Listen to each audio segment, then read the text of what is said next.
एकता महिला मंच बार्शी तालुका यांचा सत्कार व सन्मान पोलीस अधीक्षक अतुल कुलकर्णी व उपविभागीय पोलीस अधिकारी जालिंदर नालकुल यांच्या हस्ते संपन्न। दिनांक 26 जुलै 2025 रोजी बार्शी शहर पोलीस ठाणे, तालुका पोलीस स्टेशन व पांगरीस पोलीस स्टेशन आयोजित प्रशिक्षण कार्यशाळेचे आयोजन करण्यात आले होते। प्रारंभी पोलीस अधीक्षक अतुल कुलकर्णी व उपस्थित मान्यवरांच्या हस्ते दीप प्रज्वलन करण्यात आले। त्यानंतर उपस्थित मान्यवरांचा सत्कार व सन्मान करण्यात आला। 2025 आषाढी वारीनिमित्त पोलीस अधीक्षक सोलापूर ग्रामीण यांच्या संकल्पनेतून आषाढी वारी हरित वारी हा उपक्रम राबवण्यात आला होता। पोलीस अधीक्षक सोलापूर यांच्या अभिनव उपक्रमास वेळोवेळी प्रतिसाद देऊन सहकार्य केले, त्यामुळे आषाढी वारीच्या वेळी खूप मोठी वृक्ष लागवड करणे शक्य झाले।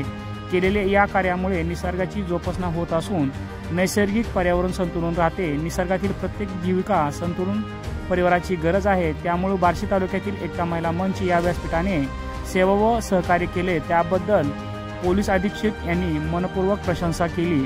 तसेच आपण स्वखुशीने सेवा व सहकार्य केले त्याबद्दल सोलापूर ग्रामीण पोलीस दलाच्या वतीने एकता महिला मंच बार्शी तालुका यांचा सत्कार व सन्मान पोलीस अधीक्षक अतुल कुलकर्णी व पोलीस उपविभागीय अधिकारी जालिंदर नालकुल व माजी पोलीस उपविभागीय अधिकारी नानासाहेब कदम यांच्या प्रमुख उपस्थितीमध्ये मोठ्या उत्साहात पार पडला।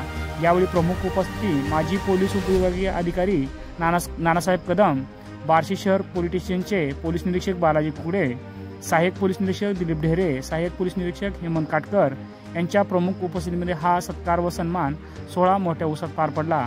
यावेळी एकता महिला मंचचे प्रभाकर क्षीरसागर तसेच एकता महिला मंचच्या पदाधिकारी प्रभावती साबळे, लक्ष्मी सुतार, पल्लवी भालेराव, नूरजहां शेख, स्वाती सातपुते, जास्मिन शेख, स्वाती चौधरी, पूजा भोसले, प्रिया गाटे, रोहिणी मस्के, पद्मजा बनसोडे, सविता गाटे, सारिका मुंबरे, निर्मला साळुंके, शीला साबळे, रेश्मा करंडे, वनमाला कोळी, रत्नमाला कोळी, मैनाबाई जाधव, स्वाती मते, कांचन सातपुते इत्यादी सदस्य व अन्य महिला मोठ्या संख्येने यावेळी उपस्थित होत्या।